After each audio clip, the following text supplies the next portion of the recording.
Guys, what's going on? This is Ryan Mickler, the host and the founder of the Order of Man podcast and movement. Here we are on January 7th. We're already a week into 2022. That's crazy.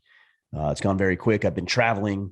I know you guys are busy. I've been busy too. So it's gone very quickly. And one thing I've noticed when time goes fast is that sometimes we forget all of the things that we have committed to doing, specifically our New Year's resolutions. So I wanted to talk with you about one of my favorite quotes today, because I think it will help us stay on track with our New Year's resolutions. And if you don't have any, it might help you actually identify some and come up with some goals and some desires and some accomplishments that you'd wish to achieve this year. Before I get into that, very quickly, just want to make a couple of quick housekeeping mentions here. Number one, we've got my son's new podcast called Man in the Making. We're 3 episodes deep into that. This last week, I think we talked about sexting and, gosh, I can't even remember. I got to pull this up. We've had so many great conversations over the past several weeks. And for those of you who have supported what it is we're doing, just want to make sure that I thank you. All right, here we go. So we talked about positive peer pressure. We talked about traditional gender roles, and we talked about dads as friends, among other things. So if you are interested in hearing some of these father-son conversations that we're having, make sure to go check that out, Man in the Making, wherever you listen to podcasts. Also, if you would, I think, excuse me, got a beard hair in my mouth there. I think we have about 7,000 ratings and reviews right now. I would love for you guys, if you would, please go leave a rating and review. There's like tens of thousands, probably close to 100,000 people at this point who listen to the Order of Man podcast. And like we have 7,000 reviews. So guys, add value, give value, receive value, sure, but do your part. So if you've ever listened to the podcast and you think, man, this guy has some interesting things to share, go in and like take 60 seconds and leave a rating and review. It goes a very long way in promoting the visibility. And it's just a nice way to say thank you for the information that we try to put out there. You get to listen to it for free. Hopefully it served you in some capacity. And if it has, go in, leave that 5-star rating and review. Don't overlook that. Do that, because I'm going to try to blow these other guys out of the water when it comes to podcasting this year. This is the year we make big moves. And we're going to be doing that specifically with some of the guests that we have on. So next week, Dave Ramsey's on the podcast.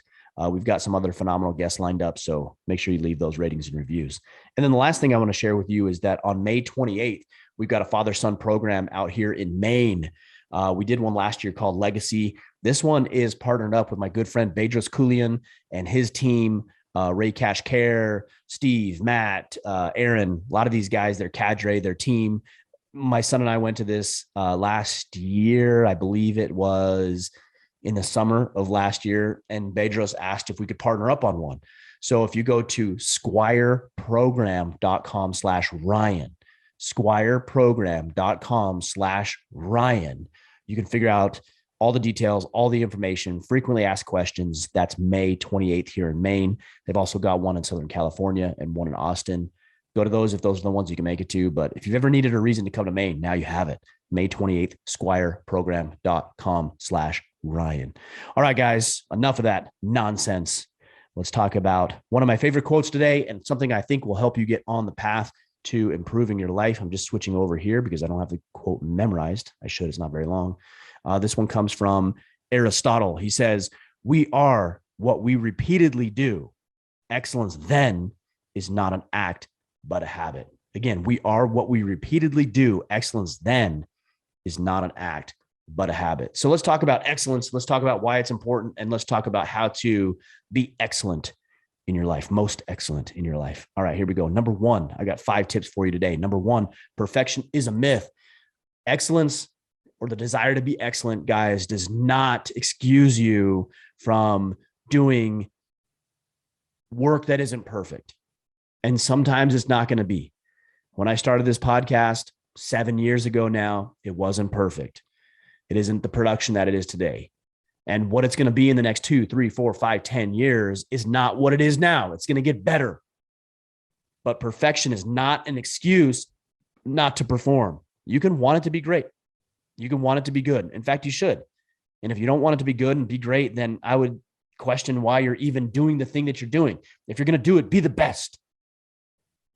but that doesn't mean you can't start. And that doesn't mean you need to be the best right now. And so I think that perfection or the desire to be perfect is the enemy of excellence. How can that be, Ryan? Isn't excellence perfection? Excellence is the best that you can possibly be, but you cannot be the best unless you're willing to be the worst. And that's point number 2. I'll get to that in a minute. You cannot be the best unless you're willing to be the worst. And so a lot of guys will sit on a lot of books. They'll sit on a lot of podcasts. They'll sit on a lot of information. They'll go to conferences and they'll go to courses and they'll purchase the email series and they'll sign up for everybody's email course or free emails and all that kind of stuff. And they'll just become, as my friend Andy Frisilla says, learning zombies where they just consume. And they actually never go out and put any of this shit into practice. Guys, go put it into your life. Go to work, do work. And over time, by doing the work and some of the other points I'm going to share with you here today, you're going to get better and you're going to achieve excellence. But don't worry about it being perfect right now. Just as I think Seth Godin says, launch. You got to launch the product. If you've been sitting on a podcast or sitting on a book that you want to write or sitting on asking that woman on a date or knowing what you need to do in your relationship to deepen it more fully, like do it already. Damn, get off the pot and get to work. And then you can go analyze your results and see how they do and ask yourself how you can be improving. But point number 1 is to know that your desire to be perfect is hindering you. It's really hindering you. All right. Number 2 is you have to be willing to suck at some things in order to be excellent at some things. Several years ago, I picked up the guitar and frankly, I haven't really played much, but I did play last night. It's been a while. I let myself get distracted and have other things going on and priorities change. And that happens, so I got on the guitar last night and I was playing around and hitting some riffs and hitting some chords. And I'm like, man, I am rusty. But as I heard myself play and how bad it was, I was like, the best guitarist in the world. And I don't even know who that would be because I don't listen to a lot of music. So you guys can tell me who that is. Shoot me a message. Tell me who's the best guitarist in the world. The only person that comes up to in mind right now is Slash for me. Because I went to a concert one time and I watched that man work and it was incredible. But maybe there's somebody better. I don't know. You guys can let me know. But at some point, Slash or whoever it is you're going to suggest was an amateur. They were a novice. Like they were sitting in their bedroom at, 10, 11, 12 years old, and they were hitting those same riffs and hitting those same chords that I was hitting, and they were missing them and they sucked. They weren't good at it, but they stuck with it. And they were willing to be horrible at it. And they were willing to perform. They were willing to, as I said earlier, Seth Godin, launch. If you have to have it be perfect or you be an expert before you start, you're never going to start anything. So drop the arrogance, drop the pride, drop the ego, and learn to be a little bit more humble to the point where it's okay that you suck. You have to be an amateur. Nobody shortcuts the path. Nobody. There's no shortcut. There's no hack. Yeah, there's some things that you can have that are advantageous. If we're talking about jujitsu, for example, I believe in this concept of jujitsu IQ and just athletic IQ, right? We all know guys who are athletic. They just get it for whatever reason. They just get it. One of my friends and the son of the founder of Origin, who I'm very closely connected with, his name is Keegan. That's Pete's son, Keegan Roberts. His jujitsu IQ is off the charts. It's off the charts. I mean, he hasn't trained for very long. Obviously, he's been around it for a long period of time, but it's off the charts. And so when you roll with the guy, the young man, it's evident that he's got some jujitsu intelligence, just inherently he has it. And then on top of that, he actually practices and he trains and he works hard and he studies and he reviews. So he's a killer. Okay, so he's got maybe some advantages. His dad's a world-class black belt. He's been involved in this world. He's got jujitsu intelligence, but that doesn't mean everything. You got to be willing to suck. You got to be willing to throw your hat in the ring. And if you're not, then just turn the podcast off and go resign to the life that you've always lived. Like, just stop. Go, I don't know, go watch Yellowstone or something. Get immersed in like somebody. Go start rooting for a professional football team and travel all around the country and like root for other men. Like, just go do that. At least you can have some joy and excitement in life if you do that. Or alternatively, you could throw your hat in the ring and really try to improve your life and get better and be willing to suck for a little while and then not throw in the towel because you're like not good at it, but keep going. Just keep going. And that's point number 3, is that consistency wins. Consistency wins, guys. You got to be consistent. Like, if you think you're going to show up and do kind of things haphazardly, like you want to start a podcast. You're like, oh, I think I'll dabble. Bro, you're not going to beat me. You're not going to compete with Joe Rogan. You're not going to achieve world-class levels. Occasionally I'll have people say, well, Ryan, I wish I could dig around on Facebook all day and talk with cool people. Bro, that's not what I do. Okay, I'm a professional. I'm disciplined. I'm committed. I'm consistent. I show up day in and day out every day. And I have for the past 7 years. And that's why we have what we have. I'm not more talented or gifted or connected or wealthy or better looking, maybe better looking. Guys, I'm not any more of that than you are. The only reason that we've created a world-class podcast and movement is because I've been doing it for 7 damn years. And I don't quit, and I'm unrelentless, or I should say I am relentless, not unrelentless. I'm relentless,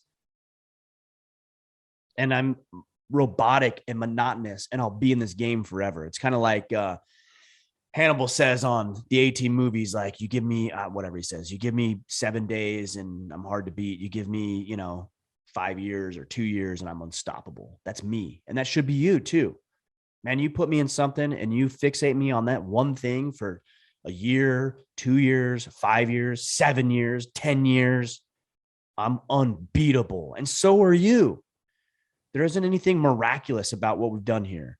There isn't anything miraculous about what other people that you really are inspired by. David Goggins, Andy Frisella, Jocko Willing, Tim Kennedy. I hear from guys who are like, oh, I don't relate with those guys. Right. That's the point. But they aren't special. Okay. I'm telling you right now, I've had personal conversations, face-to-face, one-to-one interactions with all those guys I just mentioned, and they aren't special. They just do it forever. They've planted their flag and they know what they're going to do, and they were willing to suck initially. And because they were willing to do that, they got better. That's it. But there's another point here, and this is point number 4 with regards to consistency, is practice doesn't make perfect. So get that out of your head right now. Practice does not make perfect. Practice makes action habitual. It greases the grooves, I should say. It greases the grooves. It quite literally forms connections in your mind. It makes things easier. It's like a rut on the road. You're driving down an old dirt road and you get a big rainstorm and it gets all muddy and you're driving down there, and some asshole always drives down there when it's raining and creates these big A ruts on the road. And then when it dries, those ruts stay, right? And so you get stuck into those ruts and you can't pull yourself out, and it messes with your vehicle. It's the ruts, like positive ruts and negative ruts. Like, I'm in a positive rut right now. Everybody talks about rut as a bad, oh, you're in a rut. No, I'm in a rut, but it's a good thing. Like, it's seamless now. This is seamless, which allows me to focus on other things, but know that the rut in itself is not good nor bad inherently. Like, I don't know if it's good or bad. It depends on what the action is. It depends on where the rut is taking you. So guys, practice doesn't make perfect. Practice makes your habits. And then those habits determine whether or not you're going to be successful in your life, depending on what those habits actually are. So if your habit is to get shit-faced every night, and to neglect your family and to neglect your own goals and objectives and to eat like garbage, that's a habit, and that's going to lead you towards a destructive path. If alternatively, you get up every day when your alarm goes off and you try to eat as best you can and you go work out and you make your connections and you do your work and you try to excel, those things become habitual. They become easier. And so practice doesn't make perfect. What makes perfect is doing the right things. And the more that you can do the right things, the better off you're going to be. Well, how do you know what the right things are? You hire mentors, you review, you analyze, you look at what other people are doing and you mimic their performance. You don't copy, by the way, because people copy what we're doing. I'm not saying that, but you mimic it, right? You mirror it. And the more that you do that, and the more you strive for not just being consistent for the sake of being consistent, but that you practice perfection. You practice doing everything just right. Now, there's a challenge inherent in this, is that it's harder to do everything just right. Take the guitar. So I picked it up last night. I was playing a little bit. And I was hesitant to cheat on where my hands were because my fingers started to get a little sore and my wrist was feeling a little tight. If you guys played the guitar, you know what I'm talking about. And so I was starting to cheat on my chords. Well, I can do that, and I can actually compensate for my lack of skill in the short term by doing that. Right? I can let my hand posture break down. I can start cheating myself. I can do that, and then it sounds okay, but I'm never going to get better at doing that, or better at the guitar. Same thing with jujitsu. I can go roll around and flail around and like try to do things, and like maybe I'll catch somebody if I just go like really hard and use all my muscles and my energy. You can catch somebody doing that. But is that what you want? Like, are you worried about short-term results, or are you worried about long-term progress? And if that's what you're worried about, then you're going to do everything right.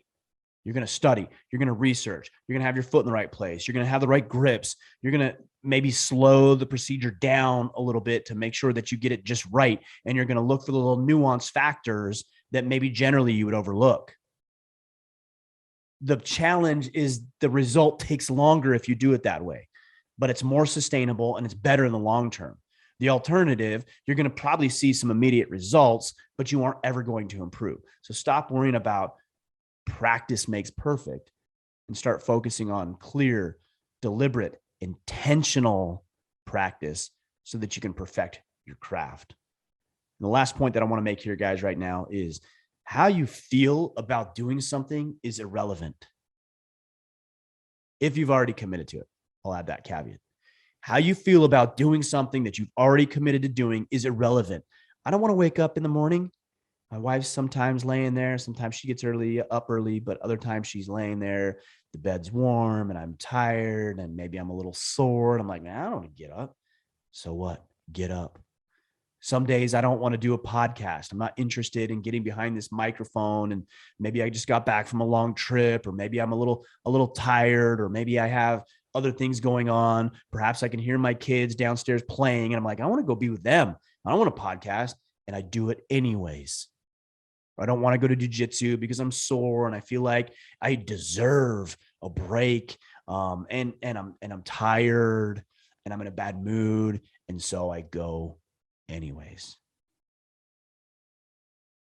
You want to be perfect. You want to be excellent. You want to get better. Then stop looking at your weak excuses as an opportunity to shirk the responsibilities and obligations and commitments you've made. You don't have to feel good about it, by the way. I was listening to a podcast yesterday. I think it was with Tim Ferriss and Rich Roll, maybe. Might have been another podcast, but whoever it was said that I think it was something to the effect of your feelings or action precedes your feelings, something along those lines. Like, everybody wants to feel good, right? Like, I just want to be better. I want to feel good. I want to be happy. I want to be fulfilled. Action precedes that. You need to act. Like you can't just feel good because you want to. Most of society would say that. Oh, just feel good about yourself. Oh, you're 50 pounds overweight. Oh, love your body. Love everything about who you are. Oh, you're underperforming. Oh, you're this, you're that. You're mediocre. You're weak. You're lazy. You're pathetic. Yeah, just feel good. Feel comfortable about that. You know that's bullshit. And so, we put on a little happy smile and we prance around and pretend that we're, perfect and that we're okay with our own inadequacies. And then deep down in our soul, we know that we're not performing the way that we should. And we're miserable because of it. In spite of the happy smile and all the right clothes and all the right persona and the way that we greet people and we pretend that we're happier than we are. And deep down inside, you're miserable because you're bullshitting yourself. You know it. You know you are. So you want to feel better about it? Do something about it. And guys, I'm not talking about mental illness, and there is mental illness. There's people who are ill mentally. There's people who are in chronic states of depression. I'm not talking about that. What I'm talking about is you feeling down about yourself. But perhaps maybe you ought to feel down about your performance because you're not showing up the way that you should. And then what you should do from there is get better. Like use it as feedback. I don't feel good about my performance. I'm a loser. Wrong. Here's the actual way that it should go. I don't feel good about my performance. So what can I do to improve? Okay, I can do X, Y, and Z. I'm going to do X right now. Okay, do it. Oh, surprise, surprise. I feel better about myself. No shit. Of course you do. Of course you feel better about yourself. Because you're starting to align your thoughts about who you are with your actions and the way that you perform and the way that you show up. And how you feel about it in any given moment is irrelevant because all those feelings are fleeting. I'm lazy, I'm tired, I'm exhausted, I feel set back, I'm depressed. Do it. Do the work anyways. That's it. It's simple. I know it's not always easy. I know it's hard. I know it can be challenging. If it was easy, you would already be doing it right now. And I wouldn't need to have this podcast. I wouldn't need to be talking to you about becoming excellent. There is a bonus here I'm going to give you is how do we improve? How do we get better? Because I'm telling you just to act. Well, you got to review it, guys. You got to analyze. You got to look at your practice and look at what you're doing and ask yourself, okay, well, like where did that work and where did that not work? And how can I improve? And what specifically can I do to be better? And what assets and resources do I need? And what connections do I need to make? And how much money can I contribute to this? And who do I need to bring on board to be able to help me with specific things? Like analyze your performance. And it's not an opportunity or a chance to beat yourself up. You could, right? You could look at it and say, well, I'm a loser and I'm pathetic and this didn't work. And I tried to accomplish this and I missed it by this much. And so I suck at this. I'm going to throw in the towel. No, not at all.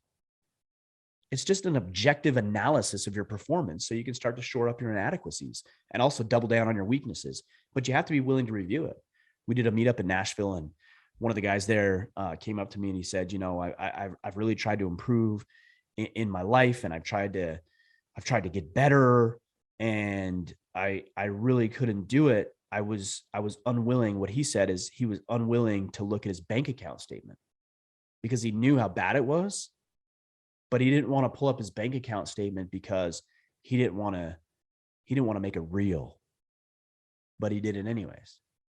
And because he was willing to review it and actually have an objective analysis, he's starting to put himself in a better position.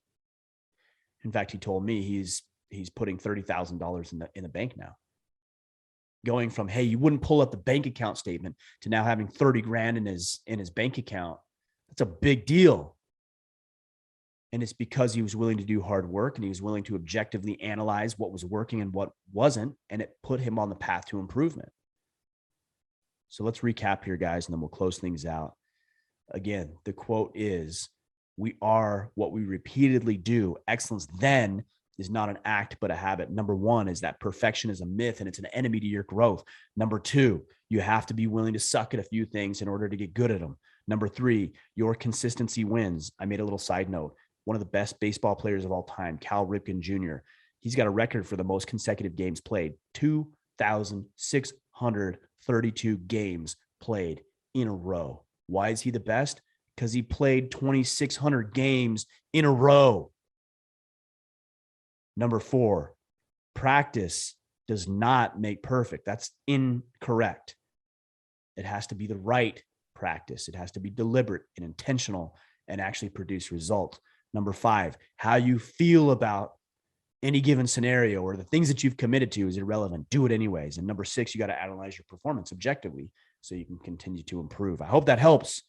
I hope that puts you on the right path. Guys, look at the Squire program, May 28th, 2022, father-son event. Unlike anything, unlike what I've put together, different than what I've put together in the past. I'm honored and proud to be partnered with my good friend, Bedros Keuilian. You guys, this is going to blow you away. It's going to blow you away. It's going to set you and your son on a new trajectory. And it did for me. And I've got a great relationship with my son. My son has been to events. My son leads events like this. He participates. He plans events like this.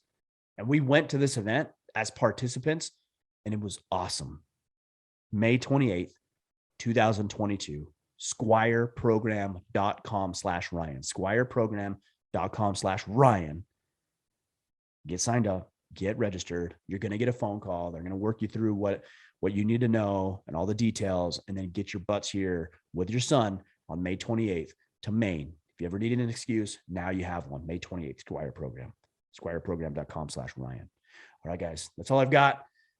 We'll be back. What is it? Friday. We'll be back next week. Dave Ramsey interview coming out next week, and all the other podcasts that we have, including our new episodes of Man in the Making. Until then, go out there, take action, and become the man you are meant to be.